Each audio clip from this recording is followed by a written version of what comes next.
Anka ala tanu kabara sebeke kabare kada andaba alaye kasali chaya ala kiraka yasa ana hera soro kiyama shokere kaire baraya ikramu kadanani A'udhu billahi minash shaitanir rajim.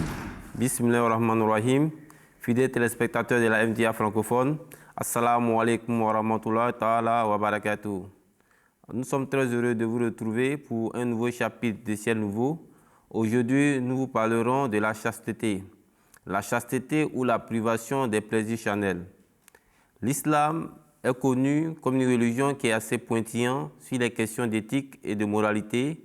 Elle ne serait donc restée muette sur une question aussi importante telle que la chasteté. Qu'est-ce que la chasteté? Comment se vit-elle au sein de notre société? Que dit l'islam au sujet de la chasteté? La chasteté aujourd'hui n'est-elle pas un obstacle pour le croyant? Voilà autant de questions autour desquelles nous débattrons avec nos principaux invités. Alors, autour de cette table, nous avons pour vous Mourabi Abdussalam Touré. Assalamu alaikum wa rahmatullah. Wa alaikum salam wa rahmatullah wa barakatuh. Merci d'être venu et d'avoir accepté l'invitation. À côté de nous, nous avons Mourabi Izale Mohamed. Salam alaikum wa rahmatullah. Wa alaikum salam wa rahmatullah wa barakatuh. Merci d'avoir accepté l'invitation. Alors, très rapidement, la chasteté ou la privation des plaisirs charnels est vraiment l'une des épineuses questions qui se posent aujourd'hui avec beaucoup d'acuité. Alors, c'est un souci pour le croyant qui veut, n'est-ce pas, pratiquer son vœu de chasteté, mais face à lui, il y a beaucoup d'obstacles. Le musulman est un être sociable, il vit donc en société. Il y a donc une répercussion, n'est-ce pas, des faits de la société sur lui. Comment aujourd'hui peut vivre le croyant dans cette société et pratiquer son vœu de chasteté?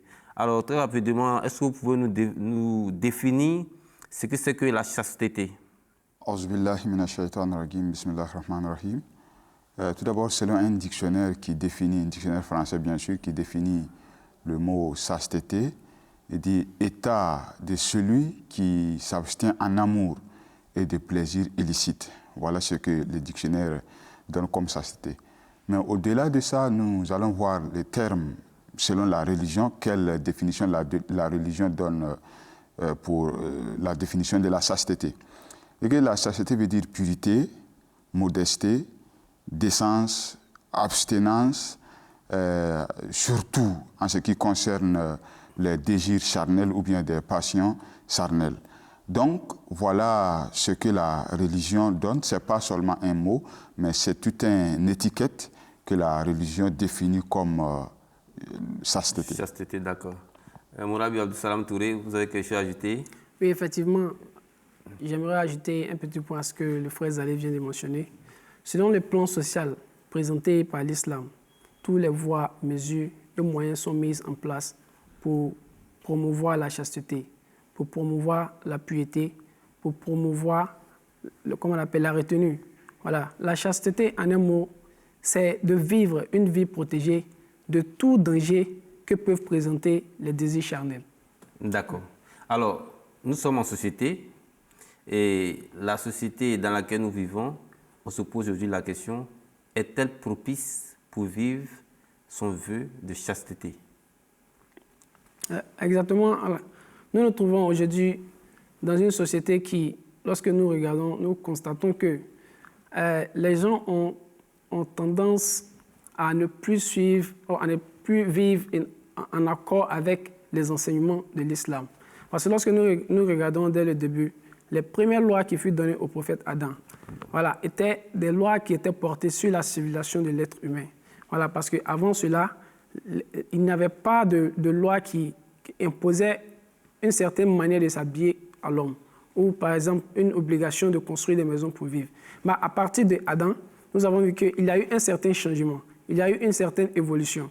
Voilà, les hommes étaient maintenant demandés de se vêtir, de porter des vêtements, de couvrir leur nudité. Voilà, donc tout commença par là. Maintenant, aujourd'hui, nous sommes dans des milliers d'années maintenant qui sont passées. Je pense qu'à ce niveau, nous devions plutôt avoir une évolution. Mais le constat, c'est que nous constatons que les gens ont tendance à retourner à l'état primitif. Voilà, au lieu de se vertir, nous constatons que les gens pensent que c'est une civilisation de s'exposer, de s'exhiber, de vivre de manière libre. C'est ce qu'ils appellent liberté. Plutôt, ce n'est pas une liberté, mais je pense que c'est un retour à l'état primitif. Donc, je pense que nous devons faire un recours, nous devons nous réattacher aux enseignements qui avaient été donnés dès le départ et essayer de recorriger les trucs à ce niveau-là. Tout à fait. Donc, on voit là qu'à partir d'Adam, marque déjà le début de la civilisation de l'homme.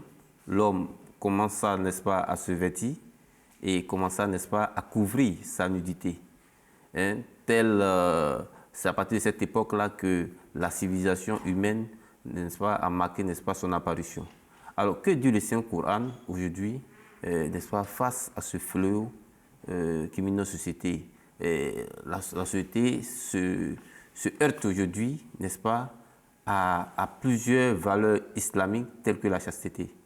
Qu'est-ce que le Coran dit au sujet de la chasteté? Effectivement, le Saint-Coran n'est pas resté mieux sur cette question pertinente, qui est d'abord une vertu principale pour l'homme et la femme, et pour son évolution morale, spirituelle, ainsi que qui protège bien sûr sa famille ainsi que la société en général.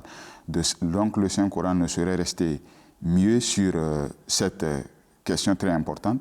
Effectivement, le Saint-Coran fait mention de la chasteté tout en interpellant les uns aux autres, c'est-à-dire la société en général, pour garder leur chasteté. Par exemple, il y a un verset du Saint-Coran qui dit « Wallazina hum li furujihim hafizun » que ceux qui gardent, ceux qui veillent à leur chasteté, ceux qui gardent leur partie intime. Donc ça, c'est un verset qui fait mention de la chasteté. Et d'en plus, il dit « Wala takrabu zina », c'est-à-dire qu'il prend l'adultère par le nom, il dit « Wala takrabu zina », il dit « Ne vous y approchez pas ». Donc, ce n'est pas le fait même de commencer l'acte parce que c'est de fil à l'aiguille. Donc, le fait de contempler, ça commence d'abord quelque part. La maladie commence tout petit. Donc, le Saint-Coran interpelle ici d'éliminer tous les voies et moyens qui peuvent nous inciter, qui peuvent nous exciter jusqu'à ce niveau. Donc, voilà, le Saint-Coran n'est pas resté mieux sur... S'il disait non, ne faites pas l'adultère, on veut dire que bon, ça ne fait pas partie de l'adultère, mais il a soigné le mal à la racine. D'accord, tout ce qui peut nous inciter, n'est-ce pas, à pratiquer ou à ne pas pratiquer la chasteté, à tomber dans ce vice, voilà, est interdite. Oui. Mourabi Abdou Salam Touré. Oui, exactement. Que dit le Saint-Coran au sujet de la chasteté? Exactement. Le Saint-Coran le Coran est un livre universel.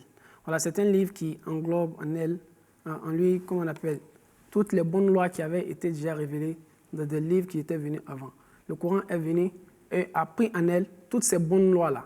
Et je peux dire que le Coran a apporté une certaine perfection à ces lois-là. Voilà, donc la chasteté avait été déjà mentionnée dans les lois qui étaient venues avant. Mais le Coran va encore un peu plus loin. Parce que dans les enseignements passés, il était dit par exemple, comme le verset que le frère Zali vient de mentionner, il était dit par exemple qu'il ne faut pas commettre l'adultère. Mais le Coran va un peu plus loin pour dire quoi? Il ne faut même pas t'y approcher. Ça veut dire quoi? Tous les voies et moyens qui peuvent t'amener, qui peuvent te conduire à cet acte-là, il faut éviter tout cela. Et le Coran fait mention de certains versets, voilà, qui nous interpellent sur ces voies et moyens-là. Par exemple, nous avons le verset 31 du chapitre 24 qui dit « A'udhu billahi minash shaitanir rajim, bismillahir rahmanir rahim, Qul lil mu'minina يغضوا من أبصارهم ويحفظوا فروجهم ذلك أزكى لهم إن الله خبير بما يصنعون. Qui veut dire, dis aux croyants de restreindre leur regard et de préserver leurs parties intimes. Cela est plus pur pour eux, assurément, Allah est très conscient de ce qu'ils font. Cela s'adressait aux croyants.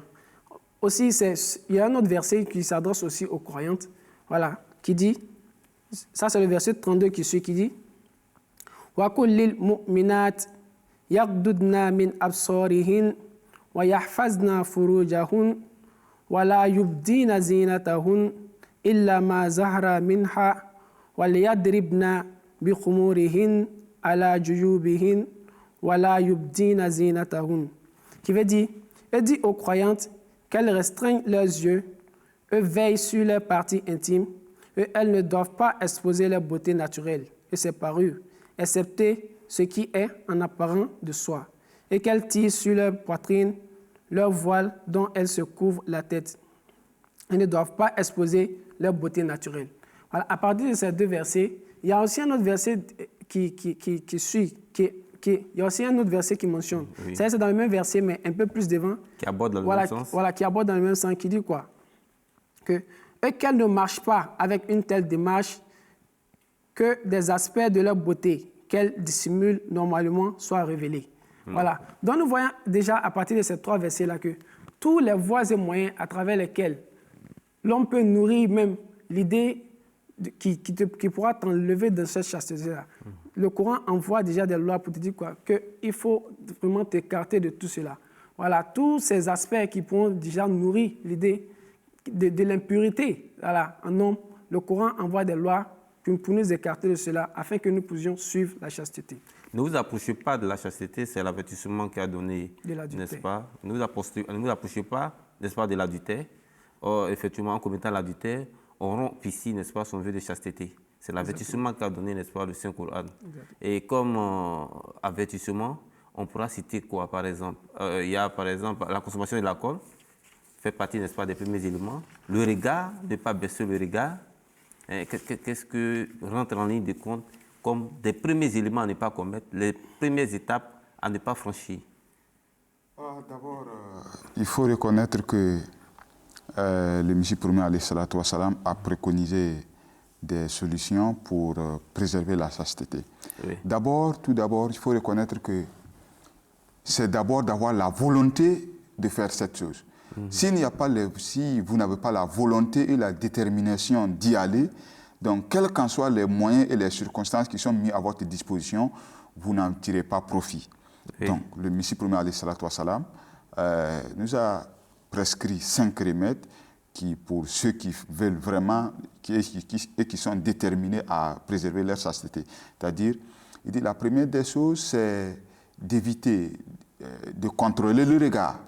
Il ne faut pas s'asseoir là et regarder n'importe qui et n'importe où qui passe, non. Ou bien, c'est-à-dire que la première chose, c'est un regard restreint, un regard baissé, effectivement, qui joint au verset que Morabi Abdou Salam vient de réciter, qui dit aux croyants et aux croyantes de baisser les regards. Donc, le Messie promis alayhi salatu wassalam, sous ces versets, nous a donné un premier directive. La deuxième directive est de écouter. Il ne faut pas écouter la description de leur charme. Par exemple, ne vous associez pas à des assises ou bien à des conférences là où leur beauté la description de leur beauté est faite. Donc, comme je l'ai dit, c'est de fil à l'aiguille. Si vous vous associez à ça, donc ça peut peut-être vous inciter à commettre ce mal. Et après ça, il y a un troisième remède que le Messie promis alayhi salatu wassalam nous a prescrit. Il dit, si vous êtes durant le temps de célibat, donc c'est d'abord adopter le jeûne. Tout d'abord, la philosophie qui se trouve là-dedans est que une fois que vous adoptez au jeûne, d'abord c'est un état, vous êtes prêt à entreprendre un voyage spirituel. Donc, et si vous avez ça en tête, votre nourriture qui est bien permis pour vous, donc si vous avez laissé ce qui est licite pour vous, pour une cause, donc c'est-à-dire en premier lieu vous avez mis à l'écart, vous avez discardé ces idées qui ne sont pas qui sont illégales plutôt. Donc, et en plus de cela, c'est adopter un régime bien approprié, c'est-à-dire faire du sport et vraiment contrôler tes aliments qui peuvent t'aider à surmonter ces genres d'épreuves. Voilà en grosso modo ce que le Messie promis alayhi salatu wassalam a prescrit pour 5 remèdes contre la lascivité. D'accord. Aujourd'hui, nous sommes à la croisée des chemins. Effectivement, le monde aujourd'hui atteint un point culminant de débauche et de dépravation. Et on s'est dit qu'aujourd'hui, la communauté réformatrice qui est l'islam Ahmadiyya, vous venez de citer effectivement quelques extraits du Messie promis alayhi salam, des recettes qu'il a données, n'est-ce pas, pour améliorer et préserver, n'est-ce pas, notre chasteté. Mourabi Abdussalam Touré, un mot en dehors de ces conseils donnés par le Messie premier alayhi salam. Oui, exactement. Le Messie premier alayhi salam, d'abord, attire notre attention sur l'honnêteté. Voilà, il faudrait d'abord être honnête, sincère avec les enseignements qui nous sont donnés. Parce que si à ce niveau-là déjà il y a une correction, je pense que tous les autres petits trucs qui sont à côté, on n'aura pas de problème à ce niveau-là. Lorsque nous suivons les enseignements de l'islam sincèrement, ces problèmes d'impureté, voilà, nous serons écartés de tout cela. Mais aussi, il fait mention de quoi? Et il faut aussi faire attention à ton milieu. Voilà, le milieu dans lequel tu vis aussi influence l'être humain. Voilà, donc lorsque tu prends en toi l'engagement de suivre cette loi-là, il ne faudrait pas que tu t'associes à des gens qui sortent de ce cadre. Sinon, leurs actions ou leurs dits pourront peut-être te pousser à sortir du cadre de cette chasteté. Voilà, donc il faut toujours t'associer à des personnes qui ont le même point de vue que toi. Par exemple, nous avons un adage qui dit que « montre-moi ton ami et je te dirai qui tu es ». Voilà, c'est-à-dire qui s'assemble se ressemble. Voilà, donc il faudra que tu t'associes à des personnes qui sont dans la même voie que toi afin de pouvoir préserver cette chasteté-là. En plus de cela aussi, la manière de s'habiller. Le Messie premier a beaucoup insisté sur cela. Voilà, il faudrait que tu sois vraiment vertu. Il faudrait que tu t'habilles d'une manière à pouvoir recouvrir tout ton corps. D'une manière qui ne pourrait pas, qu'on appelle, révéler ta beauté aux autres. Voilà, il va un peu plus loin pour dire quoi? Il y a certains, par exemple, parce qu'il a beaucoup insisté sur l'idée du parda, qui va dire le port du voile. Okay? Parce que cela aussi contribue, c'est un moyen pour pouvoir recouvrir la beauté, surtout de la femme. Voilà. Mais il y a certains qui portent ces voiles-là, mais tu verras que ce qu'elles portent en dessous est beaucoup plus serré. Cela révèle leur beauté. Donc, en ce moment-là, le port du voile devient inutile. Parce que tu portes le voile pour pouvoir préserver une beauté et de l'autre côté, tu révèles cette beauté-là. Donc, le voile, en ce moment-là, n'aura pas sa place là. Raison pour laquelle il dit qu'il faut tenir compte de l'habillement. Comme le verset vient de le mentionner, il faut recouvrir tout ton corps de manière décente. Il faut t'assurer qu'aucune de tes beautés que Dieu t'a données ne devrait être affichée. Ok, nous voyons effectivement que de toutes les religions, et dans toutes les religions, on voit effectivement la prescription, n'est-ce pas, du vœu de chasteté.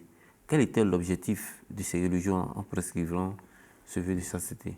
D'abord, il faut reconnaître que la chasteté est quelque chose de naturel. C'est tout le monde. Là n'est pas la question de religieux ou bien de non-religieux. Parce que c'est que la nature de l'homme même n'accepte pas la débauche. Voilà. Donc, il faut reconnaître que les religions ont pour but de réformer la société en général. Donc, et ce qui est ça, c'est un point culminant que la société ne peut pas être réformée si la débauche n'est pas éradiquée. Donc, la débauche, ou bien la chasteté, pour ne pas dire la chasteté, quand vous pratiquez quelque chose que vous aimez, donc il est conseillé que vous désirez que votre prochain a cette même chose-là. Et quelque chose que vous détestez, en fait, il est recommandé que vous ne le faites pas à quelqu'un d'autre. Par exemple, si personne n'aimerait voir un de ses proches s'en donner à cette pratique-là, que ce soit un proche parent ou bien quelque chose. Donc, ce que vous ne voulez pas qu'on vous fasse, pourquoi le faites-vous aux autres? Oui. Donc, par exemple, on prend l'exemple d'un jeune ou bien une femme qui est votre parenté, qui est votre petit frère ou bien qui est votre petite soeur. Donc, une fois que vous le trouvez sur cet acte, naturellement parlant, on met la religion à côté. Il faut laisser l'homme religieux à côté. Tout le monde qui voit un proche ou bien quelqu'un que tu aimes dans cet acte, naturellement, ça te grince les dents. Donc la religion n'a pas donné seulement pour les religieux, mais c'est une règle d'or pour la société en général. D'accord. Mourabi Abdussalam Touré, on voit que voilà, les différentes religions ont proscrit, n'est-ce pas, l'immoralité et ont plutôt opté pour le vœu de chasteté. Alors quel était l'objectif de ces religions? Voilà, l'objectif de ces religions était tous la même, c'est qu'il faudrait enlever l'impurité parce que en posant l'impurité, ce sont des trucs qui empêchent l'homme de se rapprocher d'Allah subhanahu wa ta'ala. Donc, lorsque nous sommes capables d'enlever ces impurités-là, d'enlever ces mauvaises pensées-là, d'enlever toutes ces choses qui pourront être un obstacle entre nous et Allah subhanahu wa ta'ala. Je pense que la voie devient encore plus libre pour pouvoir atteindre Allah subhanahu wa ta'ala. Donc, par exemple, dans les religions passées, effectivement, il y avait cette notion de chasteté. Voilà, il y avait cette notion. Bien vrai qu'avec le passage du temps, il y a certains qui sont allés à l'extrémisme. Voilà, ils ont dépassé un peu les limites. Par exemple, nous avons aujourd'hui peut-être dans le bouddhisme, voilà, et dans le christianisme, qu'on appelle les moines et les nonnes, voilà, qui, pour cette même cause de chasteté-là, décident, par exemple, de s'isoler, de s'exiler. Voilà, ils refusent, par exemple, de se marier. Voilà, parce qu'ils veulent préserver cette chasteté-là. L'idée de chasteté est bonne, mais cette méthode n'est pas ce qui leur avait été enseigné au départ. Dieu leur avait tout simplement dit de vivre une vie de pureté et de craindre Allah subhanahu wa ta'ala. Ça, c'est l'idée réelle derrière la chasteté. Mais il ne faudrait pas... Le désir est naturel. Voilà, le désir est naturel. Par exemple, pour quelqu'un qui décide, par exemple, de se castrer parce qu'il veut garder la chasteté, lui, il n'aura aucun bénéfice de cette chasteté parce qu'il n'a pas maintenant la capacité de se contrôler. La chasteté, c'est que tu en as cette capacité-là en toi, mais tu fais des efforts pour pouvoir contrôler. Voilà, c'est ce qu'on appelle la chasteté. Mais par exemple, nous prenons par exemple un enfant qui vient de naître. On ne peut pas dire il ne commet pas ses actes. Mais on ne peut pas dire que cet enfant-là pratique la chasteté. Pourquoi? Parce qu'en ce moment-là, il n'a pas cette qualité-là en lui. Il ne sait même pas ce que c'est. Voilà. Si nous prenons l'exemple, par exemple, de quelqu'un qui s'est castré, lui, il n'a plus cette capacité-là de faire. Donc, lui ne peut pas dire que lui pratique la chasteté. Mais la chasteté, c'est celui qui a cette capacité-là. Voilà. Tu en as la capacité, mais tu fais des efforts sur toi-même pour pouvoir contrôler. Voilà. Et utiliser, parce que ces désirs-là, tu peux les utiliser, mais dans le droit chemin. Par exemple, il faut d'abord te marier, et puis, enfin de faire usage de cela. Voilà, donc quand tu l'utilises dans ce sens, encore tu gagnes des bénédictions de la part d'Allah subhanahu wa ta'ala. Donc l'idée générale ici, c'est que quoi? Il ne faudrait pas l'utiliser dans le mauvais sens. Donc tu fais l'effort à une période donnée de contrôler jusqu'à ce que tu aies droit à l'utiliser dans le moment approprié pour cela. Voilà. D'accord. Donc j'aimerais ajouter un point à ce que le frère Abdou Salam vient de dire. D'accord. Vous voyez que d'abord, quand on parle de la chasteté, il ne faudra pas penser que non, bon, j'ai fait du mal à autrui. Non, le mal se fait en soi-même. D'abord, vous allez apporter certaines maladies, donc qui va affecter votre vie d'ici-bas et dans l'au-delà. Donc, vous voyez, quand quelqu'un pose ses actes et que vraiment il est indexé, vous voyez que ça lui dégrade, ça lui fait un déshonneur d'ici-bas et l'au-delà aussi, il y a une punition réservée pour ça. Donc la chasteté, là, est d'abord pour le bien-être de la personne en question. Donc une fois que vous êtes indexé, parce que lui, il a posé tel acte, il a commis de tel acte, donc vos honneurs, ça montre que vous n'êtes pas responsable et vous avez honte de vous présenter devant les gens. Et d'ailleurs, ces maladies que peut-être vous allez prendre à gauche, à droite, à travers la débauche, donc, peut-être cette maladie va continuer dans votre progéniture. Donc, là, la question est pour le bien-être même de l'homme en question. D'accord. Là, déjà, Rabbi Mohamed Zali a entamé avec les conséquences. Quelles sont, par exemple, les conséquences du non-respect de la chasteté?